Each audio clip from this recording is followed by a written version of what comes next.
kana varegedza mabasa avaita vachidya every day varume 12. There must be a project somewhere kugenerator iyoyo. Imagine varume 12 for 3 years vasingaende kubasa vachidya. Hapana panonzwa Jesu aingonamata seni odeclare kuti chumba kuseni masikati oti sadza maneropa ati sadza ochiita basa zvaitengwa. That's why anga treasure. So vanhu vanogona kuita overlook in that time. Kwese kwauchaenda kwaunonzwa kuti hatito zvecheguru ikwadi havaite asi zvemari vanoita kunati vakangoshifta zita iroro chete kuitira kuti unyatsodzikama usapaparike udzikame urambe uri ipapo nokuti mukoro vaibuda pachena tait uku kwakauya havaite izvozvo vakaichinja zita inonzi partnership. Ndiyo ene mari ndopaine misikadzwa manje. Mari ukada kuivharwa inogona kukuchinjira zita wotofudza kuti anomboivharwa nokuti kana pari panhamo inonzi chema, kana pachirohwa munhu inonzi roora, kana washanda inonzi salary, kana wazopiwa wauchembera washanda inonzi pension. Ndiyo ukatenda kun'anga inonzi makwati. Ndiyo kunenge panogwa zita kuti udzikame usamhanye kuti kurove mushe wakadzikama panapo. Hakuna church yakaita do away with the subject of finance mari. Inzwa ndani 42 years ansanda mboona church ine helicopter inenza mari kudenga. Ana unono bvinzi chikukongo chakwenda kuna baba matenzi akwenda kumusha isati chivaizvanis dzinoenda direct ndani 42 years ansanda ona church ine helicopter kuti vanhu kana vabvisa zvipo chosimuka chikopokopo chonoisa kuna baba. Apeno kana dzako munozondiziisa kuti kwedu kuri kuenda direct kumunashija. Hakuna dzinoshanda pano dzichishandiswa nevanhu.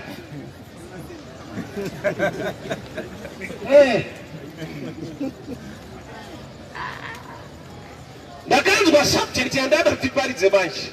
Alright, I'll read X. Ndada bana pamusoro pemurume unonzi Paul. I know Paul is so popular. Vanhu vanomuziva kwazvo pamusoro pekuti he was a tent maker. Vanarainzwa unyaya kuti Paul airuka waita zvematent. Yes, he was a tent maker. Saka zvakambotenderedzwa maWhatsApp. Taakaona mufundisi wako asikaende kubasa. Mudzi kuti ana Paul chaivo vaigadzira matent. It's true. Paul aigadzira matent. Ukaenda bhuku raPhilippians 4:14 uchanzwa the same Paul achiudza church yepaMacedonia kuti vamwe vese havana kumira neni parubatsiro rwandaida mubasa raMwari. Church yepaMacedonia mukushayiwa kwei akamira neni ana kuti handabasa nemanzendi nematende angu. He was operating from both angles. Kugadzira matendi yaiva profession career yaiva mari haana kuzvidadirwa naMwari kuti asapote basa raMwari by choice. Chinzwa a man can choose something. Yoregera kuva a doctrine obudira vanhu kuchina kuti zvo zvadasadza kuita kuti tsike basa Mwari yeti kuti vanhu vape kubasa raMwari zvinodiwa. The same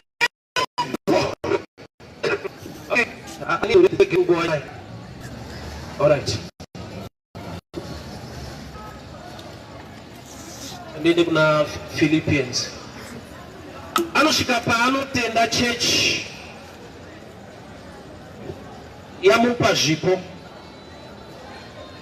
All right. Philippians chapter 4 from verse 14. It was good of you to share with me in my troubles. Moreover, as you Philippians, in the early days of the gospel, when I set out from Macedonia, not one church shared with me in the matter of giving and receiving, except you only. Not one church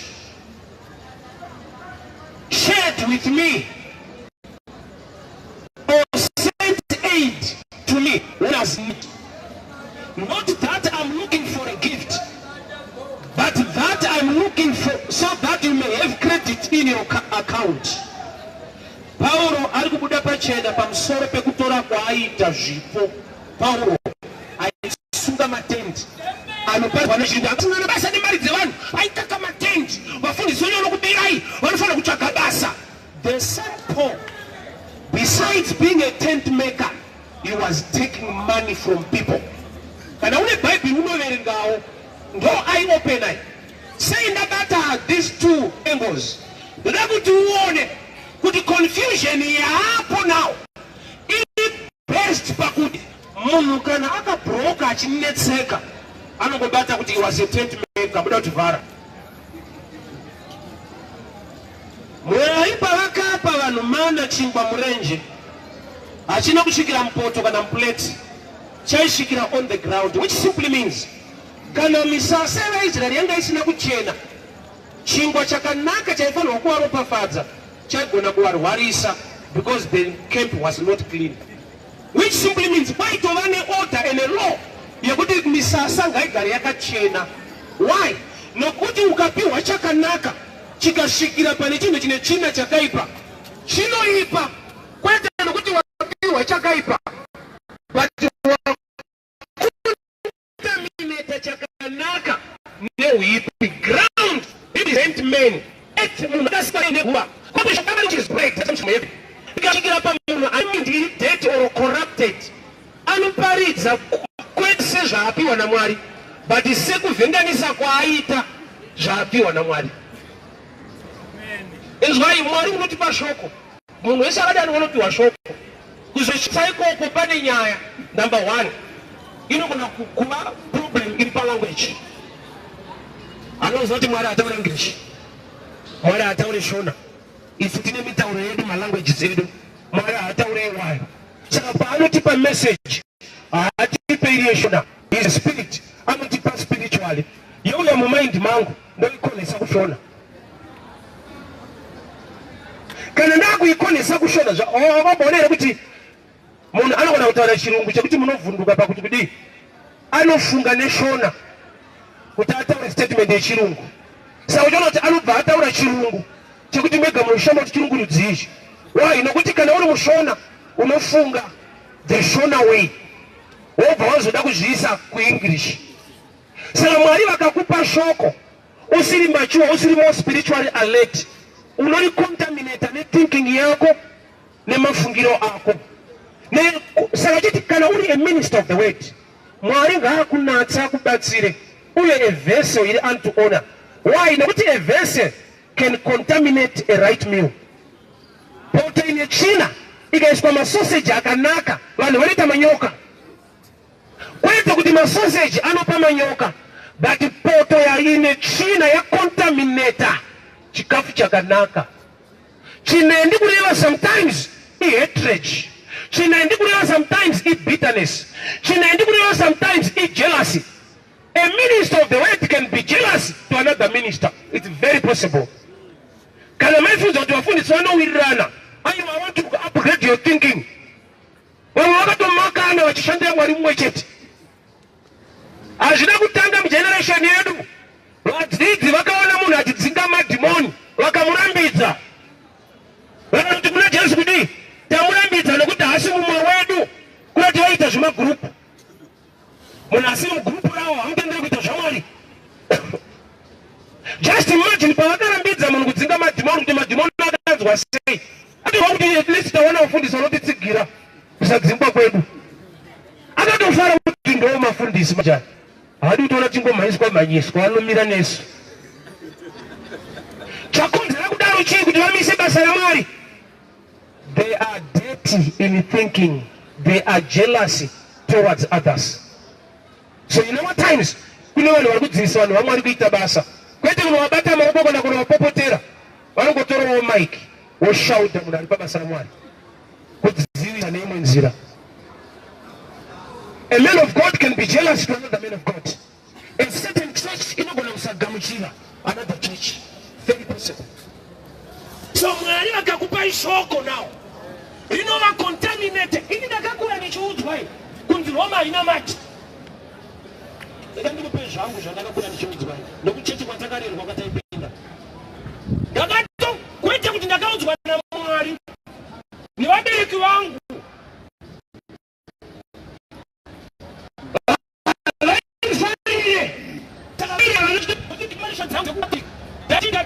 chikwati adali gonga ipopo ndotero ndikuva ku church one onza I church Roma vaifana kuseka kuti aisi serious aina mati avana kuzvudzwa naMwari ndoma traditions ariko pa understanding ane chekuita nema church ukava ne church mentality unedza unomaka why nokuti kuti utopinda kwenyiko une survey wakaita nezvawakaudzwa kunzi dzadzi serious dzese vatsotsesa havana chokwadi chavanoziva ndobva wapinda uko saMwari paanokupa shoko haumbobva wakawana shoko ringangoita sekunde rinotsigira kwawakashora kwacho kana Mwari akatokupa vangatega honga Jesu auya panyika magospels make Mark Roma Judah Jesu ndobva apa title yekuti vanyore inonzi the good Samaritan vakuru title iyo iri dangerous kunyora kana uri muJudha nokuti maSamaria nemaJudha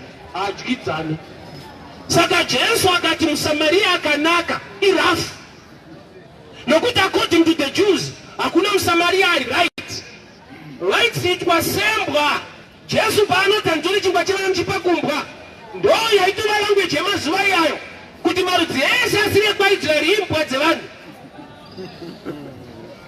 saka Jesu obva auya panzvimbo oti kune muSamaria akanaka. Imagine uchipinda kuzayoja Mwari obva wakuti kune muRoma akanaka kana kuti uchipinda kuFM Mwari obva wakuti kune mupostori akanaka munzwa nezvayo chachoisi ndoblastwa manje sisoko waditopotiwa chose Mwari akakuti wokwamaranga akanaka unotonga uchakureketa Mwari why you are already contaminated by church doctrines. May God help you to be clean. Amen. Uregere kurizena through the mind of church. Utapure into the mind of Christ. Yes. Maria aona wale right. Kusaidi kwa ulovuzo loja right. Nokuta usimuika. Tena kuyata ziku yana ile sazi ziku mati. Mungano wewe ndo botozutana na madera la master. Bakana ngati wewe wakatuoma. Olutolo kuvunduva kuza Mwari wacho kuti isheko idzaufa. Ukachacha wego kwa mwana mati God ushoko kubvunza Elijah. Elijah anoti Mwari ndindega profita nda Sara. Mwari anokuti Yeshua, why say Elijah akadaro? He was alone at Mount Carmel. Chamuna kuti munhu kana asingapinde yawo. Ana mati. Saka Elijah anoti chechi yakari 1. Akati Mwari ndiri 1 nda Sara. Mwari akati Obedha ari kutofida 1000 ag. Vasina kubvira vapfugamira Bhaari. Vatori mumabako so. Vasina kubvira vapfugamira Bhaari. Mwari anovaziva. But Elijah havazivi. I love examples. I always tell you this. Pakauya munhu achindibvunza izvezvo kumba kwedu chinitari kuti mune vana vangu anokumufundisa. Ndikati 4. Mumba mangu mune vana 3. Mwana wangu mukuru anogona kuti adeti musavanyepereka 343. Inauye kuti pandakaita mumwe mwana kukwekwe handakuvazivisa. Saka inini vana vangu ndovaziva ivo havazivane.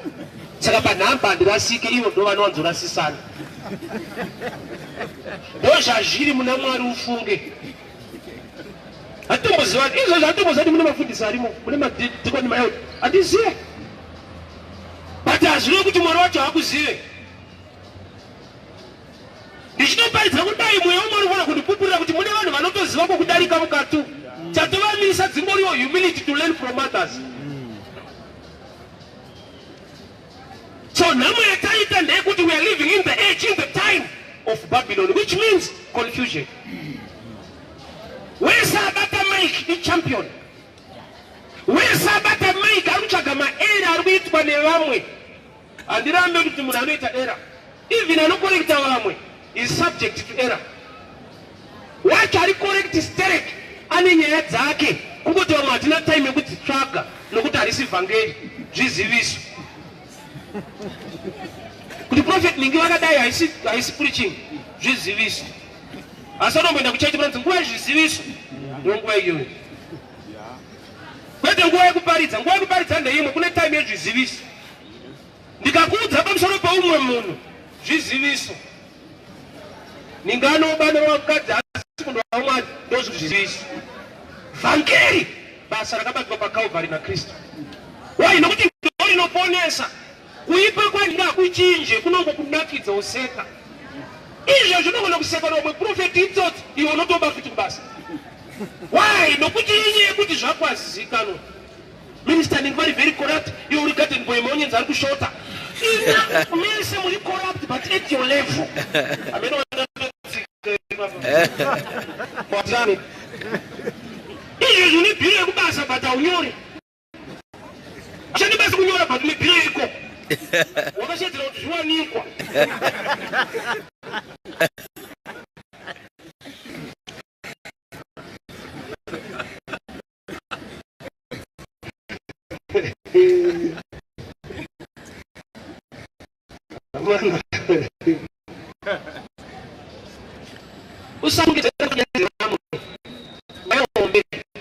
Don't forget Uchimu. Mungwagani mapikas. Mamu shishida bas. Uvaro mo wagari smois. Apatato. Mamu. Indola tu udalwele mamda. Opakanda dalwele ngariga kuzoga ndene pote kuti makudenyu alipano pakamba. Daona ifo. Iro rakaba kuti. Osaluma kiwa ne office. Unaki wana kupaliza ulifunza tukudenga watu wakatopita kutara. Ngo kutoka wabwe dei. Ihure ibava itoto. Undenga wakatopita. Kujiwa nekudalwa. Pozo wale chimuremekeza ba. Men of God baba. Uchituka wamwe. Shout up. Uchikandanwa to run your race. Amen. Awushike kudenga kiti ningi hure ndakupinda unotai watobvunza odzenyu. Endezwa, mwari unozivisa kuti ningi hure, vanotomuona. Ende vane plan yekutoti apone. Yekuti munhu akatoparidzirwa izvezvi anotopona. Unozati munhu wese ari kufema mupenyu ane mukana wekuponeswa. Uriko. Noa, nyangwe avaka haki. Mwari havana kutendera Noa kuvhara dhoo. Ndopandodira Mwari. Problem yegeneration yedu, tichingopedza kuvaka chihuri straight. Ya mupinde matsotsi evanhu. Iro vanhu matsotsi namada muzimori. Pari tsakasa chihuri muomo. Nesando yacho chingopedza kuvaka dhobwa. Noa akavaka. Akavhara dhoo ndiMwari. Noa akangonzipinda kwenze kuti isitsvaga Mwari. Nokuti nyasha dziri very stubborn. Munhu anogona kutokuroya wofa obva atendeuka obva apinda kudenga. Unongona muroyi wako kudenga uchiwaya waya muri tuzi. Very stubborn. Rahabu chaiva chifeve. Vanhu vese paJeriko vakafa. Akaroorwa apinda kugenealogy yaJesu. Pamadzitateguru aJesu anotoverengwa. Asi vemuJeriko vakasvika pakufa chikoti hure iri akomana, hure iri akomana, hure. Munhu usamutongera, hauzive magumo ake nenyasha dzaanogona kusangana nadzo. In waste of time. Zvonyi ninga akadai anogona kuchinja. Ora akauraya chechi yacho. But the church in us cannot do without Paul. Because 3/4 of the New Testament, muuraya iuraya chechi iyo. Mukana nenyasha dzinogona kusanganikwa nadzo nemunhu waisikora uchipopotera uchituka. Akadziwana unofunza kuti Mwari wacho hasi fair. Why? Areka dhoo rinenge rakangovhurwa, Noah havhari. Don't close the door for others. John was so mature to the level yekuti vanhu vakauya kuna John the Baptist vakati ishe mukuru murume uyo wamakabhabhatidza ane vanhu hopo wasakuona vanhu voda kukonzeresa. Jesu akabhabhatidzwa naJohani. Jesu atanga basa ane follow up yakakura kudarika Johani. Vamwe ndobva vaenda nenyaya zvani mudhara munhu wamakabhabhatidza ane chaungwa kumuchoswera 1:6 kuno. Vaida kuti paitike noise ndokukonzeresa. By revelation John ndokubva ati munhu ngaadupukiswe Mwari akudzwe. agone kuva nevanhu vausina kupiwa nashe. Ndinzwe bururu. Kana Babylon uchisundwa nekuti you want more people kuti vabude chichi dzavo vapinde kwenyu. I'm sorry to tell you this. Vanhu unopiwa naMwari utsvage wega. Ukapinda basa kubeni post office rekuva postman. Vanhu vakasanyora tsamba usavi wari tinichadzingwa manje havasi kunyora ndakunyorawo. Usanyori tsamba kana uri postman unodhirivhara dziri ikoko. Aizve kuti manje havasi kunyora kumana kana ukadhirivhara tu utori postman ndizvozvo usawedzere dzako tsamba. Danger yatinayo pachinhu chinonzi Babylon chinonzi confusion. Corrupted with jealousy and bitterness. Ovapinda muzvinhu zvaMwari. Kuti pese paachaparidza anoona through the eye of bitterness or jealousy. Saka pese usati waita chaMwari.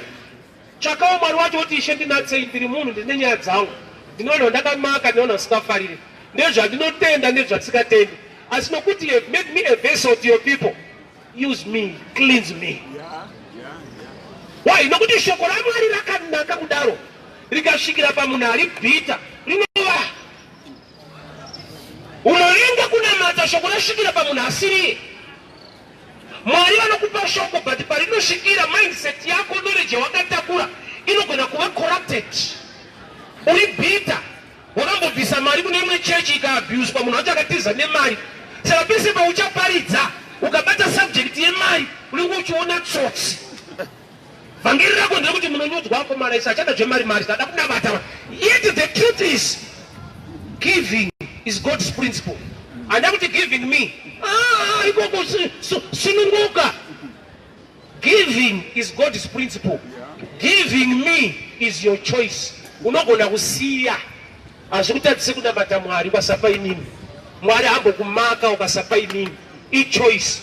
Mwari angakumakire kuti ahupe kwete kuti ahupe inini. Giving me i-choice haisi principle. Principle i-giving.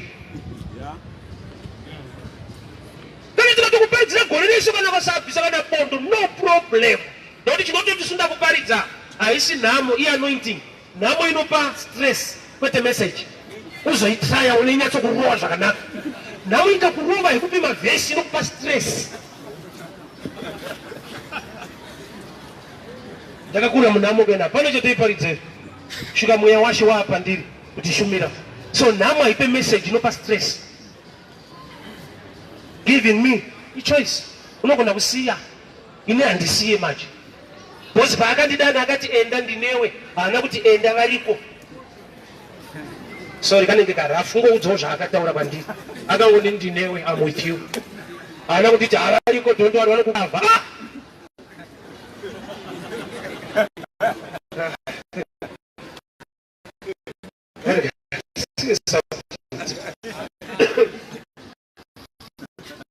But it's good to tell the truth anyway. Hakuna cheta do away with money. They can lie in many ways. Kuti vakukwezve uye padhuze. And they find a way to end. Maybe mauri usinobvira vhunduka kuti ndiyo. Kana uda kushora kuti kubaba munomire basa racho kumiri mariyo kumira. Pause. Yes. But Philippians 4:14 yet. Paul achitenda kwa Filipi. Zvanzi ini chete ndimi chechi yakamira neni. Avadi kuti nana basa ni chechi inomira neni. Ndogadzira matendi. Ukaona wese anozembera pavhangere kuti was a tent maker. Ukamufundiswa basirikita kabaka basa so itsotsi. They are corrupted mentally. Vane bitterness yavainayo yekuti tiri kutorerwa. Munhu wese anoda kupa Mwari ndoziva. But hapana anopa Mwari direct kunyepa. Acts 12. Mwari vanoti Kornelio, minamto yako nezvipo zvako zvasvika. Zvipo zvaKornelio aipa Mwari here kwete. Aipa vanhu vanoshaya. Mwari vakarecognize kuti zvasvika kudenga. Iye zvipo zvaienda uku. But zvaisvika uku. Mwari ndiye akati zvasvika izvo zvaenda so. Tikutorere azita tikutorere yedi straight istote inenda kubatsara Mwari uku. Ndakuza hakuna church so far yakagadzira helicopter yekuti after offering mari inobva enda kudenga. Hakuna. Iri kushandiswa pano.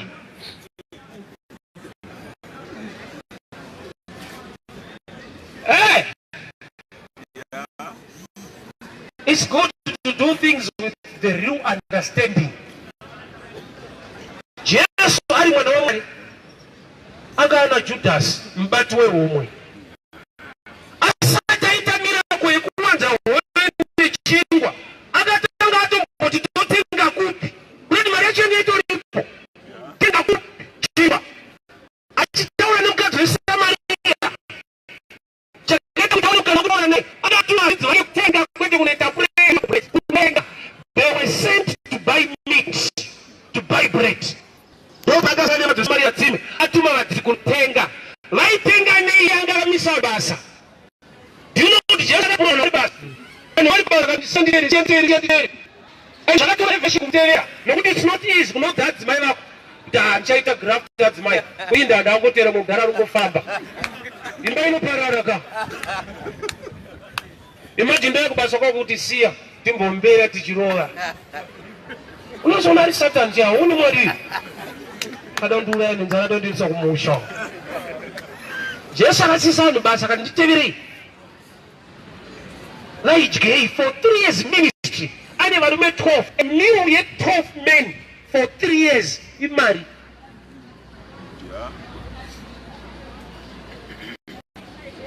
That was Paul was a tent maker. He's trying to run away from the whole truth. Tent making subject here irimo. But ari kuti kuya Philippi. Zimwe church dzesa dzinakumira neni. Pandaida help need Basarash except you the Philippians. And my God will supply all your needs. Statement hiyo haina kungouzwa vanhu nokuti ari kuda kublessa. Yanga ile ku appreciate vanhu vaimira naye. Avadi kuti adapasa nemadzechechi nematenda angu. Truly it's good to have a career. Kana une zvaunogona kuita. But don't deprive people the blessing yekuita zvinhu muimba yaJehovha. For the sake to make a name and become popular. Kuti ndiega kupata rishatsa mari yake ana kana basa mari dzedu pidai. Urikuita vhangeri rechimissionary. Chimissionary chachiri danger pakudai. Mumissionary aiparidza kuno aifandwa nehama dzake dzakasara uko.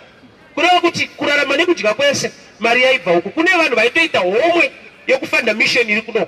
Vari kuno vachinzi no problem gara but okupai beans, ma t-shirt, rice. Chavari ku deprive but now is to get the blessing by partaking the work of God in the house of God. Saka vhangeri one yakanga more suspicious and dangerous but missionary. Ma missionary akasiya vanhu vari spiritual and earthly useless. Saka tona nhasi unamata sina unenge utsvene. Pakataurwa zvinhu unotsona kuti uyo wakomana wemazuva ano. Deuteronomy 8:18 inoti kudi, I am Jehovah God who give you power to make you wealthy. Wealthy hausi mweya zvinhu simbi dzako. I am Jehovah God who give you power to make you. Why? Nokuti kunamata kuita. Kunamata kusi kutaura munamato. Kunamata kuita zvinotaura Mwari action is to do kunamata. Ene kuita uite usina zvokuitisa. Shungwadzi ite unoita kana uri zvinhu zvacho. The good Samaritan anakuita good spiritually. Chakamucreatera the name good. He had the resources to help the man who was wounded. Vakatadza kuita good, they were too spiritual. One was a Levite, another one was a priest. Yet vakafeila kunzi good. Iwo vane matitles muchurch. Spiritually they were more powerful. A priest and a Levite. Vakatadza kuita good. Chakavayimisa good chi. They had nothing. They were just spiritual and earthly useless. Samuna akapondwa hadiminamata adamari chipatara nekusungwa maunzo ainawo nekubatsirwa. He was left naked. Naked abantu nehembe dzacho. Hauna matoti ishe ngangoerekana ane jini muranda wenyu. Mupe hembe.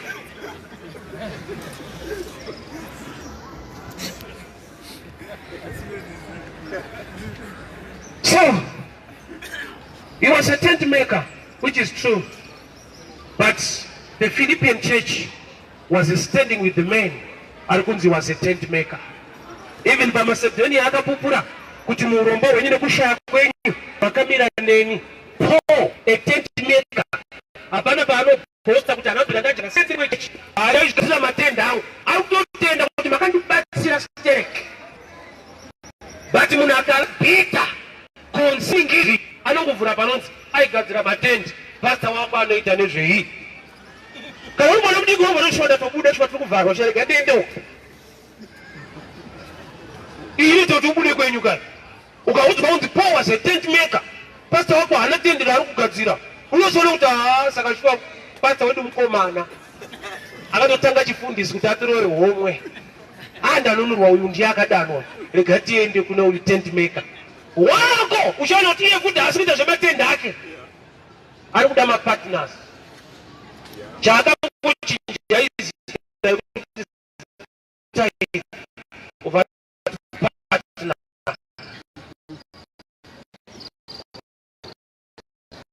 Uniro wakasununguka utokoza kuti ndiyo.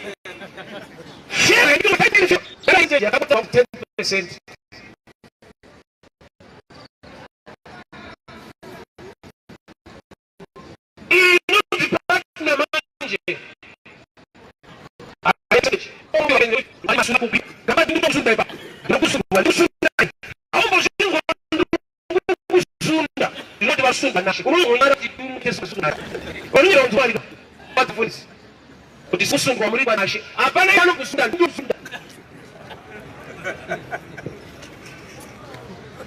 Confusion payala ndiye kuti umwe pastor akavane maresources akawanda anogona kubata yapo. He was a tent maker. Samchona atitore mali dzenyu tine business ranoita to fund the ministry imi mchingouya itina mate ende munogumira ipapo ende ari right but right wake he is robbing the truth of the gospel nokuti hasi kubata kuroke ngosi anogumira mune animal. I will help you this way. Unonzo wachiti kana chinamatiro remufundisi asina imba unotenda sei kuti uchava nemba iye achirocha wasotozvinzwa. Example iri pachena. Andi cheche yeRoma munoiziva. Hakuna vanhu vanochata ere kuRoma. Fata ane mukadzi. Indi vanhu kuRoma vachichata fata asina mukadzi. Vadi kuti hakuna kunga chatesa idzadzina kana bhedha zviite. My spiritual matters are judged from the physical realm. The dead man raised another dead man. Elisha, 2 Kings chapter 13 verse 20. Elisha died and was buried. Asara mabonzo pakakandi vamwe munhu. Munhu paakaguma mabonzo echituna ndokubvamuka kwete vamwe pastor. God can make a miracle through a system yaunodhauta physically kuti ichine life.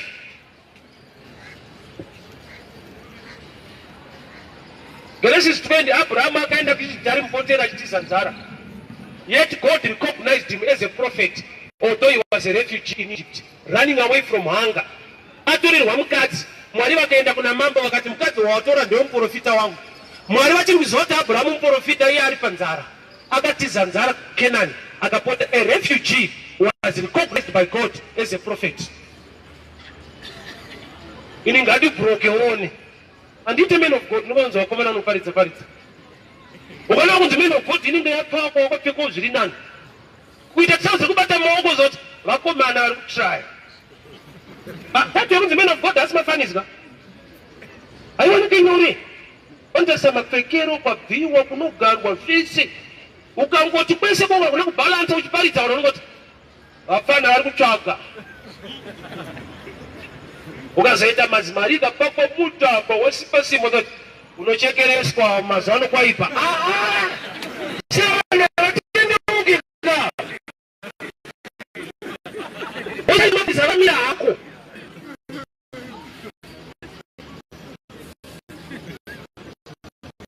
Unenge wabata wanubaida binkia. Kawa mune jati. Wata kumoka mune mjenti mkwagwa. Ela mune wani wakaonda ati mune wanachikafu mune mzara atipinde. Wata kusimba kana kuonda mpinde. Was interpretation yenyu imefie. Aba abuta bichi. Let's develop a problem. One of Genesis 20. Mwanaga ati kuna mambo Abimelech. Enda kuna Abraham. Hakuna material. We are na material of the household yako Yesu. You need breakthrough. Abraham wacho ali mu marriage for a long time. Na mwana. But alikuwa na mwari ngana material wangu. Here is a problem. Job 42 verse 10. Uchaona kuti mwari wakatuma shamwari dza Job kuti ndaina kune zvipo izvi kuna Job akuna material. Asataka kupora achiri kukwenya. Akapiwa assignment yekuna matira vanhu vakapora vasingakwenyi. But according to the spiritual realm and spiritual understanding, Job was in trouble physically, but he was still anointed spiritually to pray for others. God assigned Job 42, to pray for his friends. After praying for his friends, situation yake ndoba yakachinja. Kurati paakatona matira vanhu, angachiri kutokwenya chione matira so musano chivava chine matira vanhu.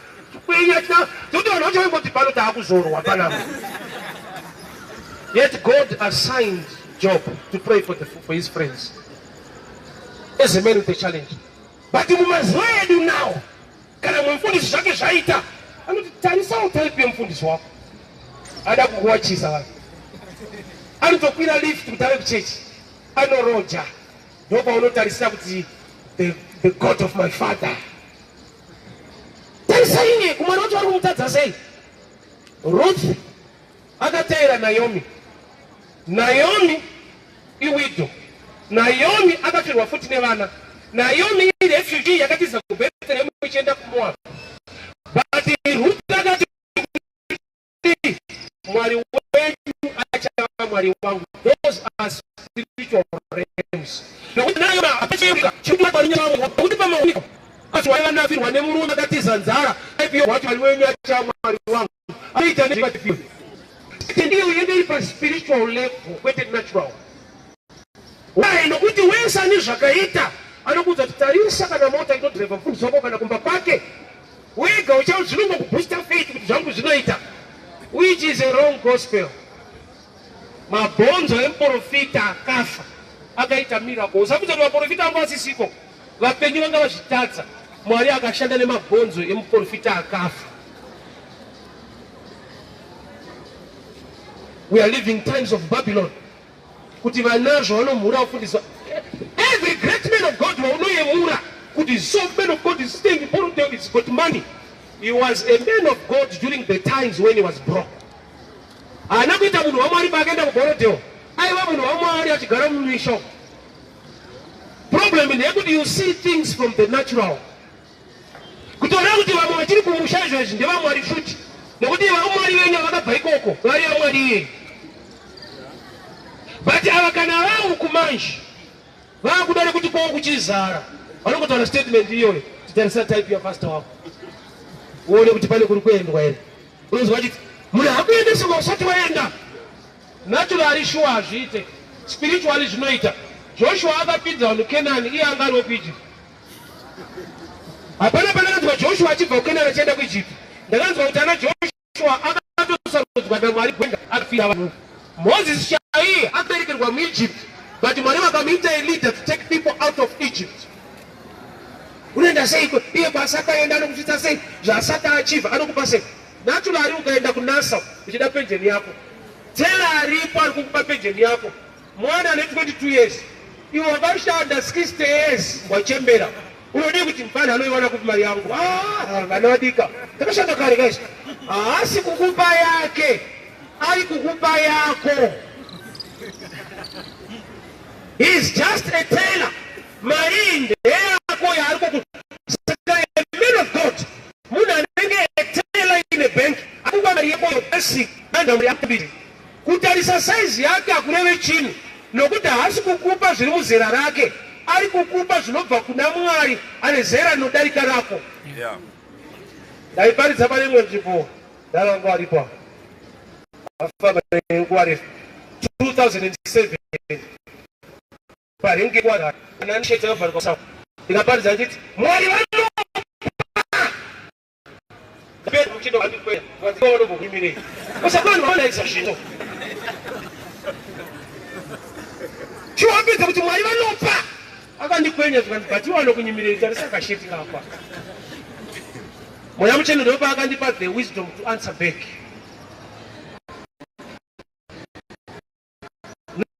naturally ndatobita weza angataura zviri muremu common sense angandiwachisa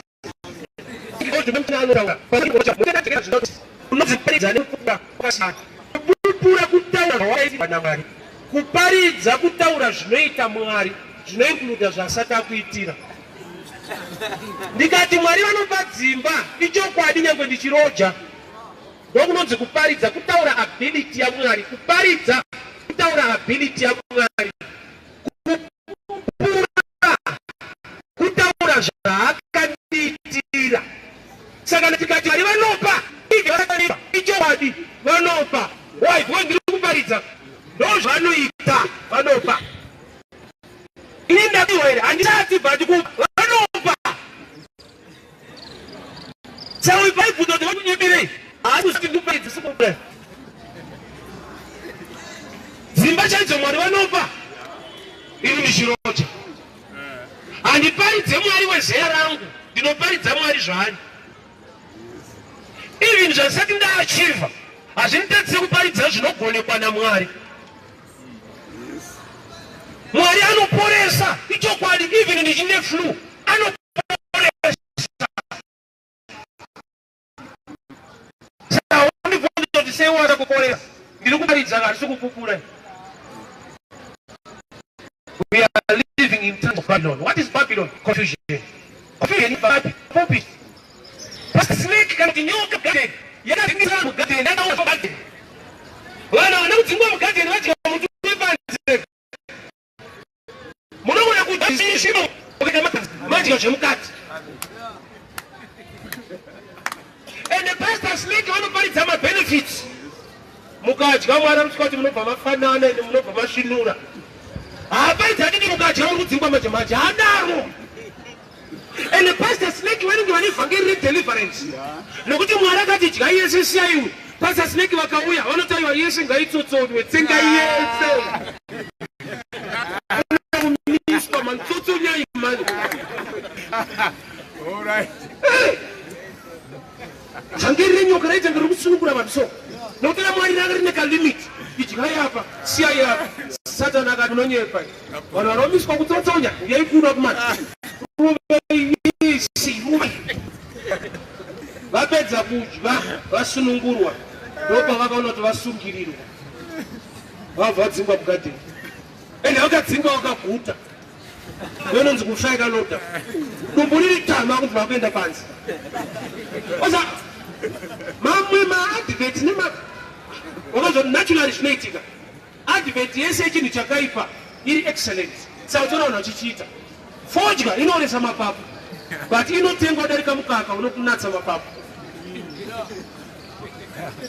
Fodya nekuipa kwayo kuye ine macells asingaiti.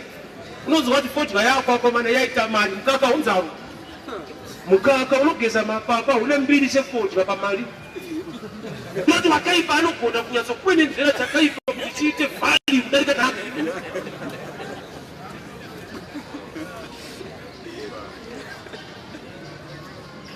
Iwa wasatuona isitaimboenda kwa istakaponiswa unga taimboenda kusaitu ukaona wakadzi vari kusaitu ozona munhu ari mudheni uzouti kubatirirwa kumana usati dzimusimbidzi kuti ndizonotamana vanhu vakutobvei kunokwa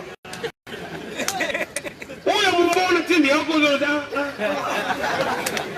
inda zvichidaro so gamba chachinja maonero mweya ari mubanga kana kadarika ruku but ukaenda muenvironment yacho nemweya weko nozvinoitwa ikoko unotiza kumba. People hear me very well. We are living in times of Babylon. Babylon means confusion. Hatisisi generation lack of knowledge. Pane too much knowledge zvekuti munhu haachaziva kuti chokwadi chaicho ndechipi. Ndichinopedza kuparidza pane mumwe achiti manyeperwa ndatokurutsisai achipedza kukurutsisai pane mumwe achirutsisa munopedzera mangorutsa daily hapana achadya kurutsa chete nokuti ndichipedza pane mumwe akurutsisai dia achipedza mo unoenda kumamarutsa kwete maji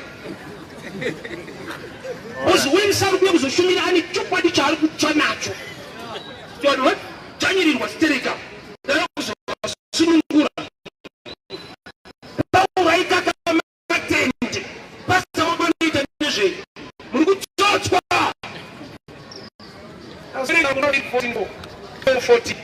14 cheche pafika Pauro waitora futi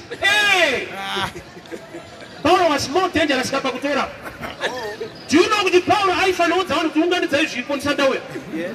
Zvinhu zvekutora ndauye dai matounganidza kudhara. Aenda zvekutamba na Pauro. Pauro ainyora tamba kuti ngazviungane. Ndikuuya. Ewo sewa chivhunonzi aitaka matende. Pastor wako itsotsi aitaka matende. Chinoita kuti pabatwe nekutende. Munhu ari bitter. Saka anonyimona the correct truth on the ground. Mufunge tiri wafundiswa mupote muchitinamatirawo. Sometimes you are jealous, sometimes you are bitter. Mufunge. Chekuti Mwari nokuti akatidana shoko anotipa but rikasvikira pabitterness tinongopakura rakadaro. Ndinokushautirai munhu ari kuita basa raMwari ndichivhura magwaro zori mapesera maenda kupa muchiti sure takatsotswa nguva refu sano avauya ndovadanwa iri bitterness yapakura. Bitterness ikapakura haishayi vhesi. Tinokuona aikaka kamatenda akachirwa mari munera uikozotshuwa tatsotsonywa nguva refu ako vanhu. Saka Pauro aikaka matenda achiparidza pastor wedu haasi kukaka tautokaka isusu. Yeti ukaenda deeper in understanding yaiva personal choice kuti aitewo futi izvozvo, but the real principle neright yake as a minister of the word ndiye anoti musasunge muromo wenzombe inokura. NdiPauro ye wetendi rake ada kutsenga futi aunoda unotivharira chikafu chedu unotivharira Pauro. Chinoita kuti vhangeri rive one sided munhu achibata engo iyoyo kune kwaakambotsotswa.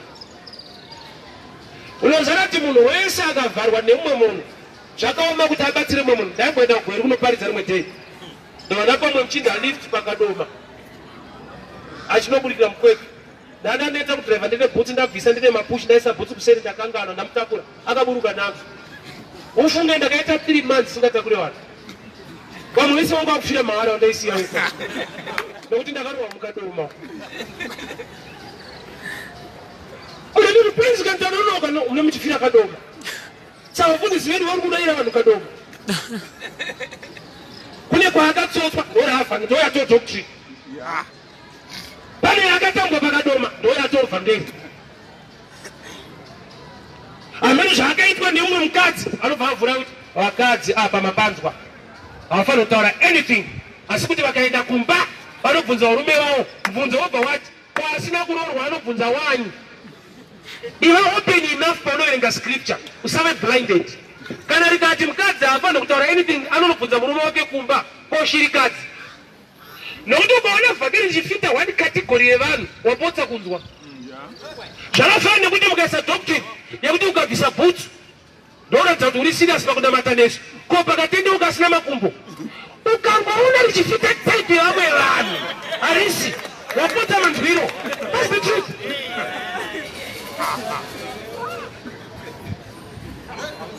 Hakana tichinamata mutemo wacho tinotsinzinya bobofu ukangoona chete richifita type yo ndikutokutaurira nderenyi kunotariswa chaiko ndeuku kumabvazuva ukaenda kuiraki kumabvazuva ndeuku ukaenda kuaustralia kungotarisana mese hapana zvinoitika ikaka.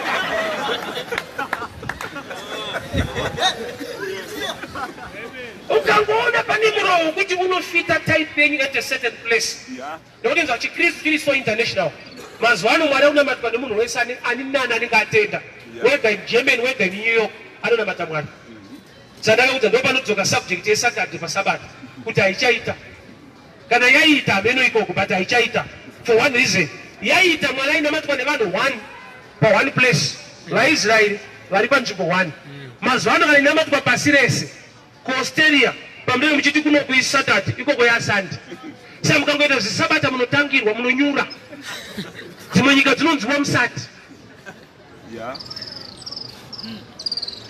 and iwo madays acho ukaanzvera I don't know why I always go back to this ukaanzvera zvakanaka Bible rako ukarerenga chua day rekutanga Mwari vakasika nyika vakadii svika day number 6 day number 7 rikava sabata ravo vakazorora day rinonzi day number 1 haisi Monday kana Tuesday iday ravakatanga which is a mystery nokuti hazvisi mukalenda first day iday Mwari raakatanga kwete day rekutanga day raakatanga ausombonzwa iyo Mwari paakatanga kusika ndo rakava day number 1 kwete kuti pa day number 1 vakatanga kusika nanonzwa iro day number 1 riri muBhaibheri haisi day rekutanga iday rakatanga Mwari kusika pamwe watotanga chitatu hamene hapana ruziya pamwe watotanga risatatu yacho yamuri kutobata ndo day rekutosenda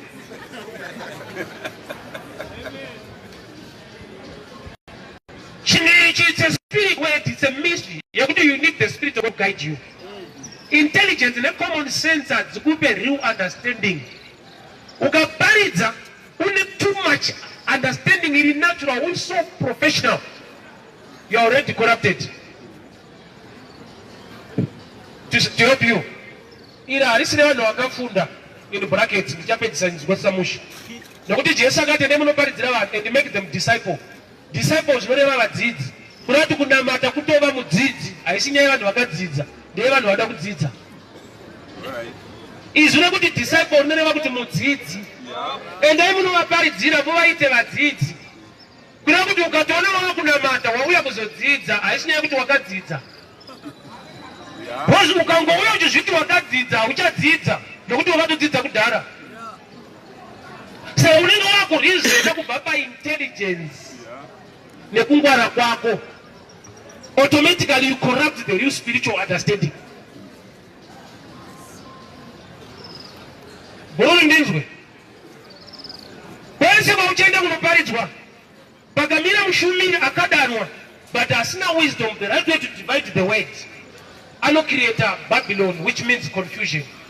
Unobva ipapo uchiti saka taipedzerwa nguva kweso avatanhu vakadanwa wosangana nemumwe futi wobuda unofanira kutravera chandaka discover wese anobuda chechi achinopinda imwe anotakura Bhaibheri raishandisa kwaakabuda kurati andoziva kuti nderechokwadi ndindine nharo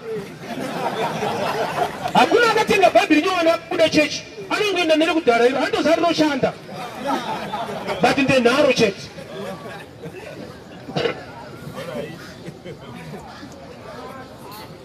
We are living in days of Babylon.